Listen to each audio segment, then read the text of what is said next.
Hi, welcome back to the Scent Advocate. Tonight, on this 250th anniversary of the United States, we're doing a video in honor of smoky fragrances. Yes, as I came and left this evening from our home, I noticed there were a fair amount of fireworks going on, and there was quite a bit of smoke in the air, and it was actually pretty nice. And I thought, what better than a video dedicated to the wonderful smell of certain types of smoke. Not all smoke smells great, but this in particular did, and I was inspired. So that is the theme of tonight's video. Now, I have quite a few, and there are some that really are old favorites. We all know them. We all have feelings about them. So I'll talk about them, and then I'm going to talk about a few more that are, I always refer to these as cheats. I don't actually have them in my collection yet, but I am considering them as possibilities, and I'm still testing these on paper and on skin, so I've not yet looked through my collection to see if they are too similar to any others that I have full bottles of. Before I get into that, what are you drinking this evening? I'm drinking a smoky green tea. It's got toasted brown rice in it. It's called Genmaicha, I think. I hope I'm not mispronouncing it, but I love it. It's probably my favorite tea. So delicious, so comforting. And by the way, I don't take sugar in my tea or anything else, especially in this one. Once in a while, if I have a chai, I'll put some milk in it, but not this. It is just so good the way it is. I just love it straight. Okay, let me know in the comments what you're drinking. Why don't I start out with the fragrances that are pretty popular, and I will end with some of the new ones I'm exploring that I think are less well known. Stick around for those. It'll be worth it, especially if you enjoy anything smoky, fire-like, or incense with a heavy smoke. This isn't just, a regular incense. This has these have smoky qualities to them, in keeping with my inspiration tonight. So let's jump right in, shall we? The first I'll talk about is a favorite of many, certainly of mine. This is Tom Ford's Ébène Fumé. This is a 50 ml EDP, and this is a 2021 release. I don't know what it goes for these days. I want to say about $300. The nose behind this is Rodrigo Flores Rowe, and the notes are incense, Palo Santo, black pepper, violet leaf, leather, labdanum, cade oil, papyrus, rose, resins, ebony, and gaiac. This fragrance is, it's so lovely. I almost never talk about compliments, but when I wear this, I've had people stop me and say, "What are you wearing?" It's that amazing. It's got a spicy, smoky, and the smoke comes from the incense, leather gorgeousness to it. Very masculine leaning, but I think it works beautifully on me.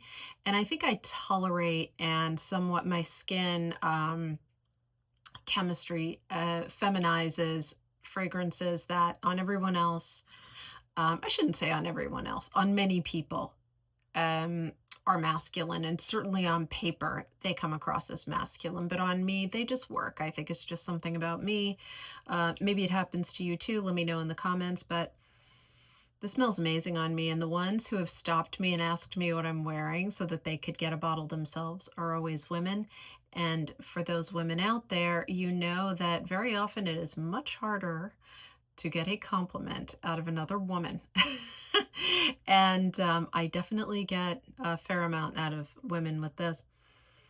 I think the black pepper is done really, really well. If you're not a huge fan of black pepper, definitely give this a try if you haven't tried it. In fact, if you haven't tried it and you love interesting niche, I know Tom Ford has been purchased by a big conglomerate, but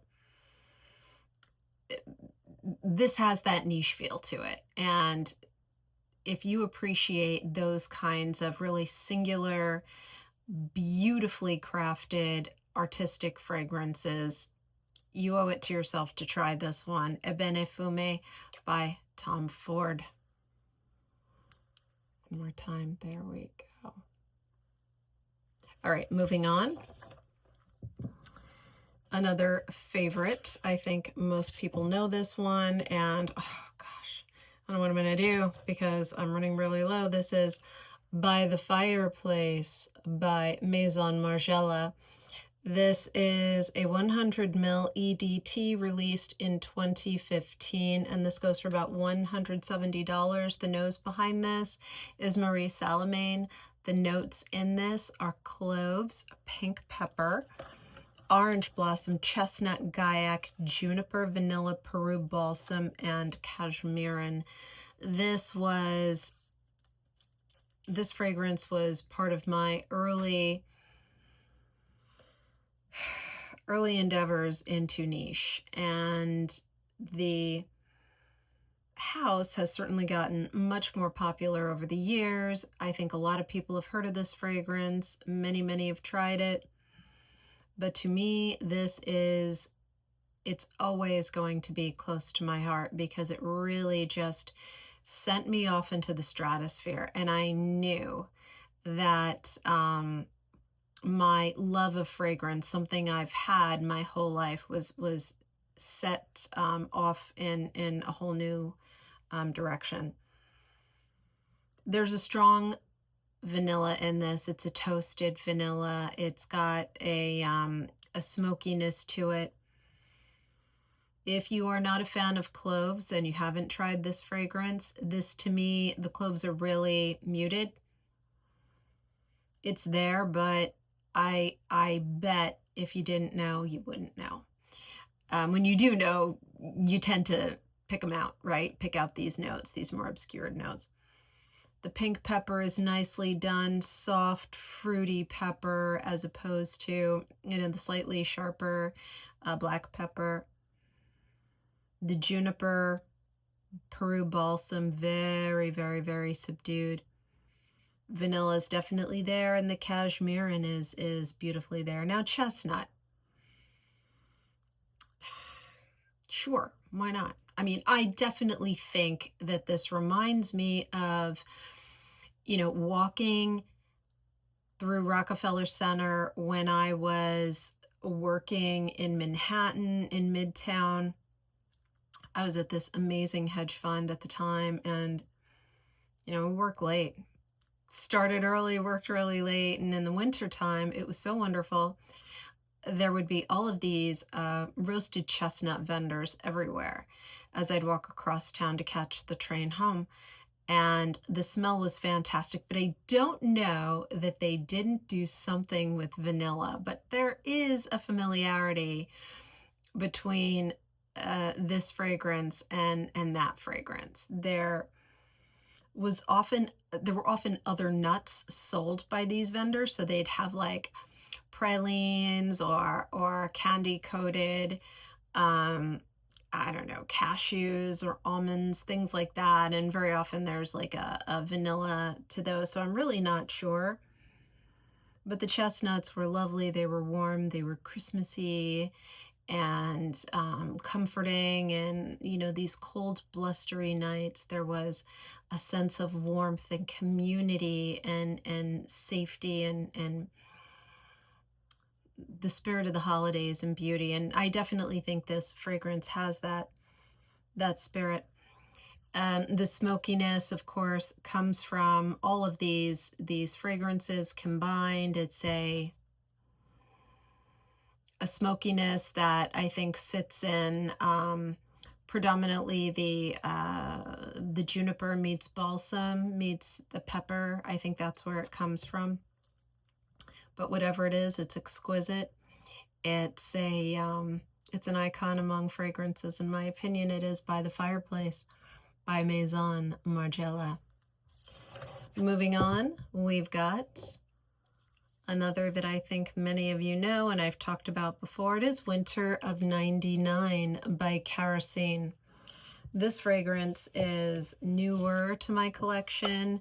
It is the only Kerosene I have in my collection. So this is a 100 ml EDP. It was released in 2019, and this goes for about $164. The notes in this are vanilla, woods, molasses, and nutmeg. So yes, to all of that. I get cloves in this. I definitely get cloves. So if you are not a fan of cloves, tread lightly. It could be a combination of the molasses and nutmeg giving me that, but I love cloves.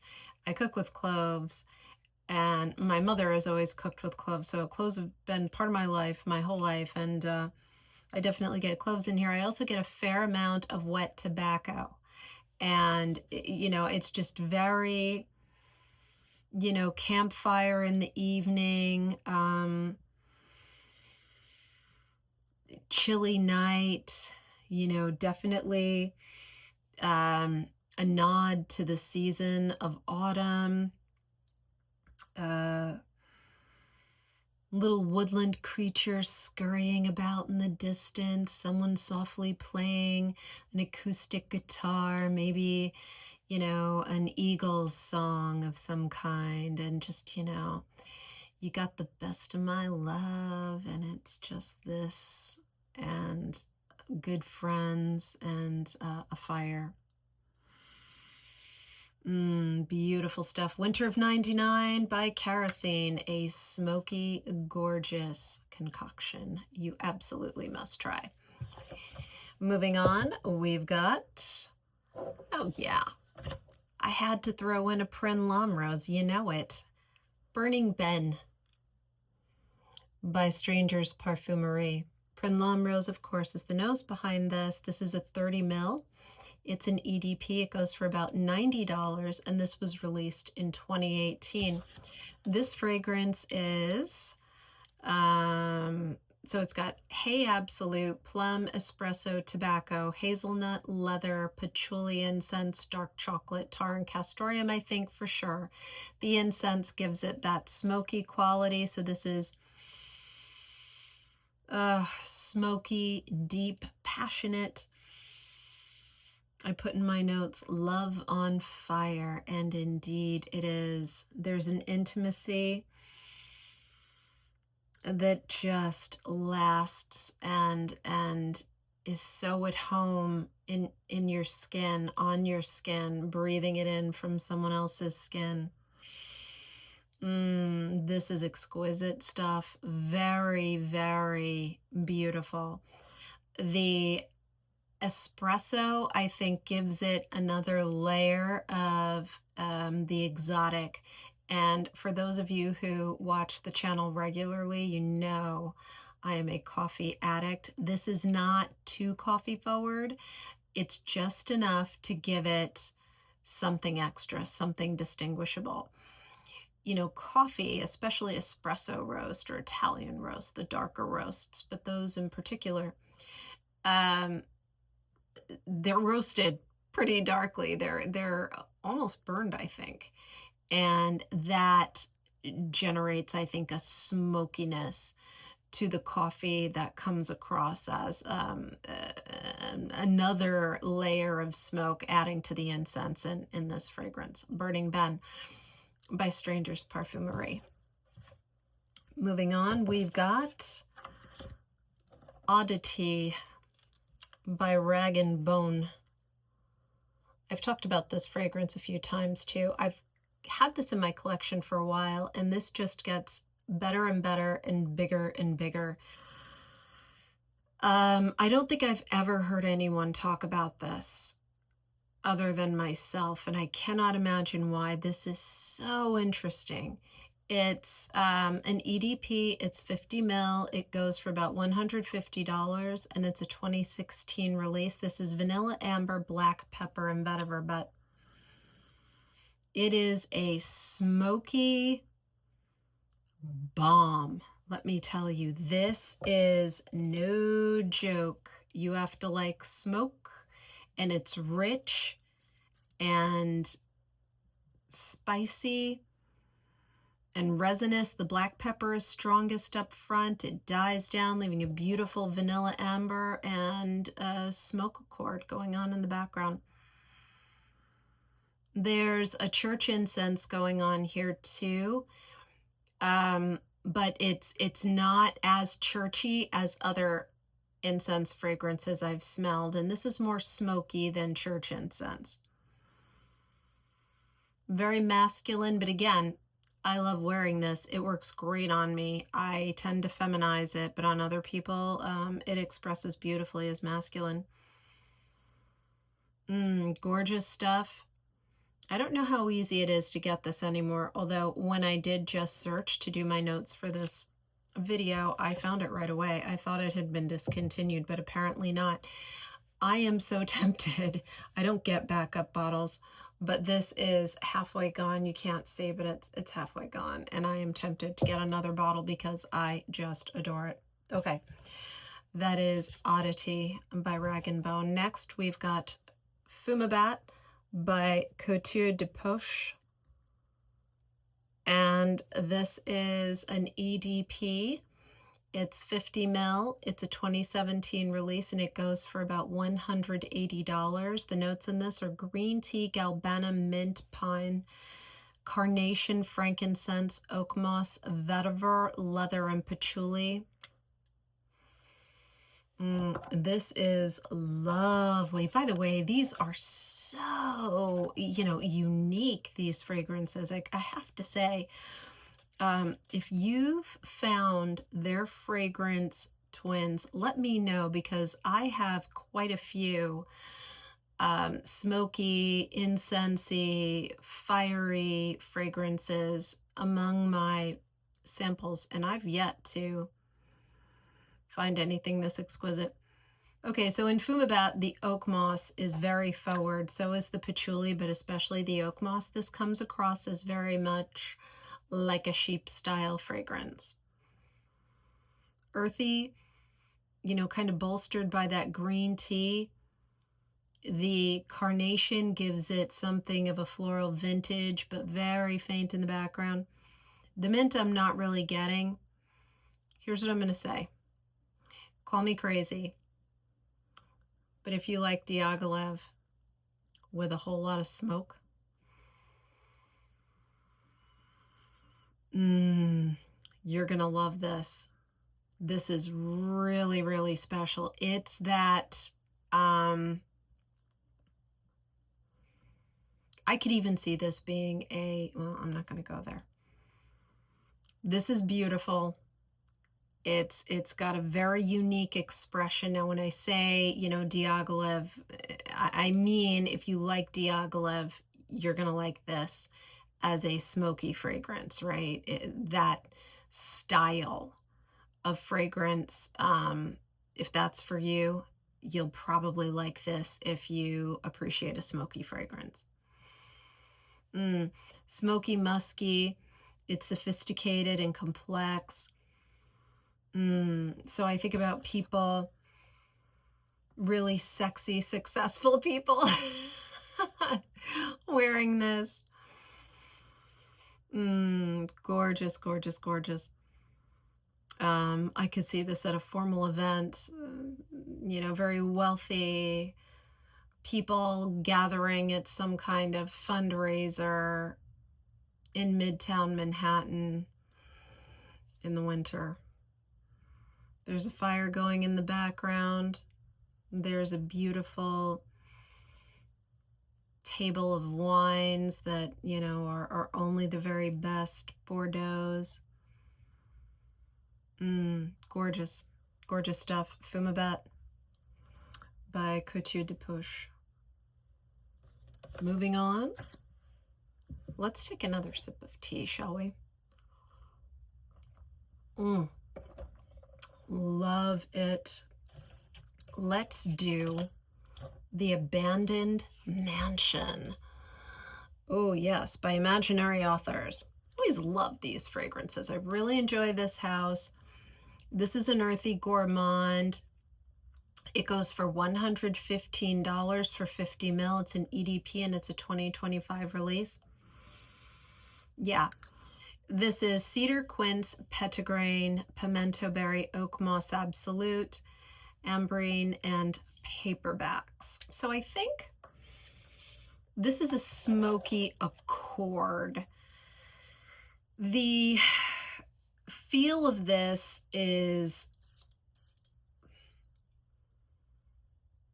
more of a burning resin, right? So a frankincense type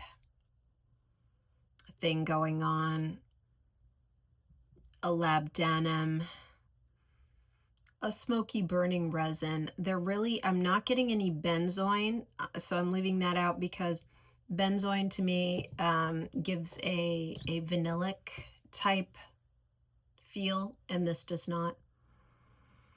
I gotta be honest with you, I have absolutely no idea what quince smells like. I've seen a quince. I've never eaten a quince.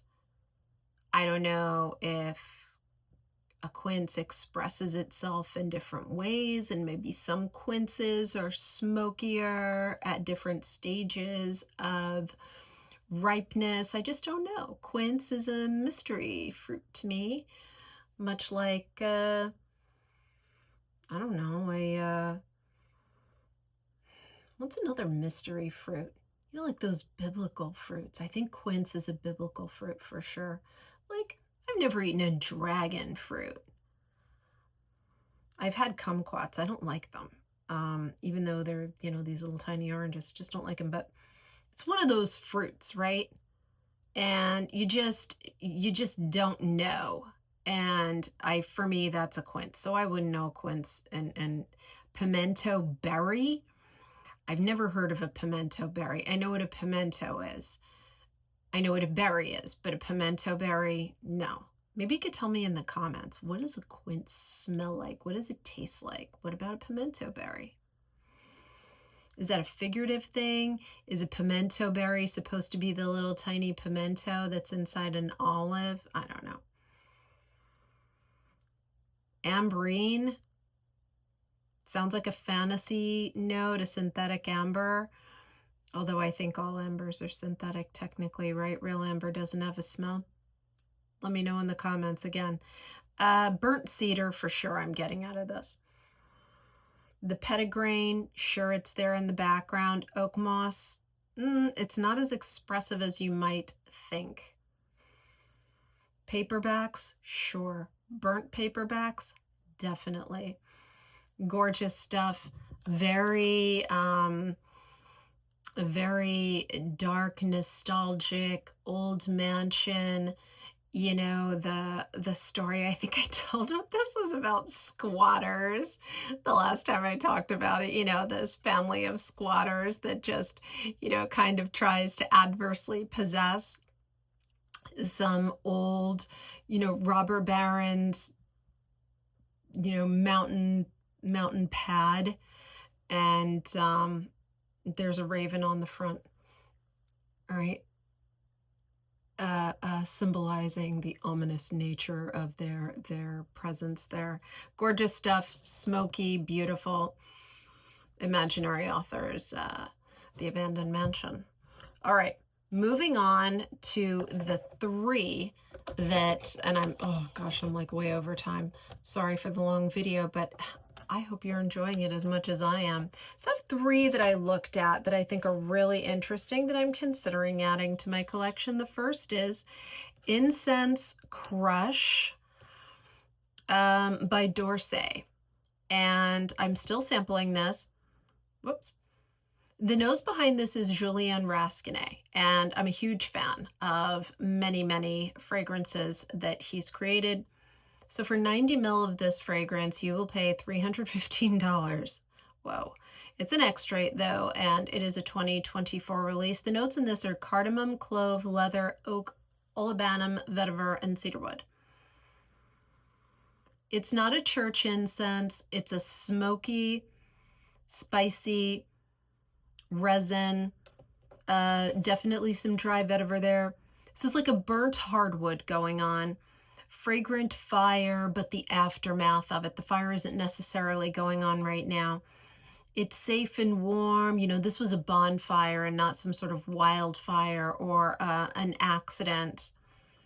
Everyone was jovial and warm. You know, you just get the sense from smelling the remnants of the now extinguished fire that this was a wonderful experience. As much as a bunch of burnt wood can smell positive, this does. This makes you think of, you know, the positive, you know, fun, happy atmosphere of a bonfire. That's what I get from this. What I love about it is it's very photorealistic as smoked woods go. This smells like, you know, a not too sweet, it's not sweet at all really, burned oak, burned resins, and I really love that. I don't have one in my collection that's that realistic, and I really do like this. Have you tried it? Let me know what you think in the comments. Next, we've got Black Smoke from the House of Potentia. This is a woody sheep. So the nose behind this is Pierre Negrin, and for 50 ml, you would pay $225. It's a 2018 release, and it is an EDP. This is a stunner, very unusual. So the notes in this, get a load of this: carrot seeds, lemon, carnation, lily of the valley, vetiver, musk, cedar, and ambergris. This is, for a smoky scent, it's very pleasant and uplifting.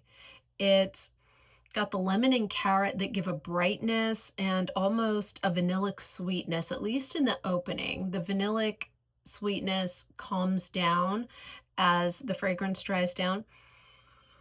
The vetiver and musk come together so well in the dry down. It's really compelling. Almost a cool incense smell going on in the middle of the fragrance, but it dries down into this really beautiful, very wearable, almost commercially desirable fragrance, I would say. Like a beautiful village in the mountains of Europe, like in the Alps, with a church, and inside the church, you know, there's incense going, but it's very, very faint from where you're standing, and you kind of get the flowers and that faint hint of incense and the beautiful mountain air, the freshness of it. That's what you get from this gorgeous stuff. I've never smelled anything like it, and that's what attracts me to it. Beautiful stuff. And this is Black Smoke from the House of Potentia. Finally, we've got Himalayan Spell, and this is by Obvious Parfums. This is also a Julian Rasquinet fragrance. So for 100 ml, it would go for $200. It's a 2024 release, and it is an EDP. The notes in this are raspberry, saffron, black pepper, nagamotha, cedar, jasmine, leather, suede, and oud. Oh boy, this is so nice. And I have to tell you, it's deep. So the nagamotha and leather give this a strong, safe, earthy, smoky smell. The jasmine and raspberry in the beginning give it a sense of approachability, right? You've got the leather, you've got the oud, and those can be very strong, potentially off-putting for some people, but that gets balanced out by the jasmine and raspberry. It's exotic, it's alluring. Something like a fragrance memory, right? This feels appropriate for a fragrance memory, maybe from the time you spent in Tibet. I've never been to Tibet, but I imagine that if I were to go to a place like Tibet, I just might make this my signature scent while I was there, so it would create that scent memory for me. Absolutely gorgeous stuff. It is Himalayan Spell by Obvious Parfums. That's it for tonight. What do you think of the lineup? What do you think of the old favorites? What do you think of the ones I'm considering? Have you tried any of these? Do you love them? Do you hate them? What did I leave out? I probably left out quite a few, but you know, we can't stay on all night, although I'd love to. If you aren't yet a subscriber to the channel, please consider subscribing. If you enjoyed the video, give me a thumbs up. Happy 4th of July, and I'll see you in the next one. Bye-bye.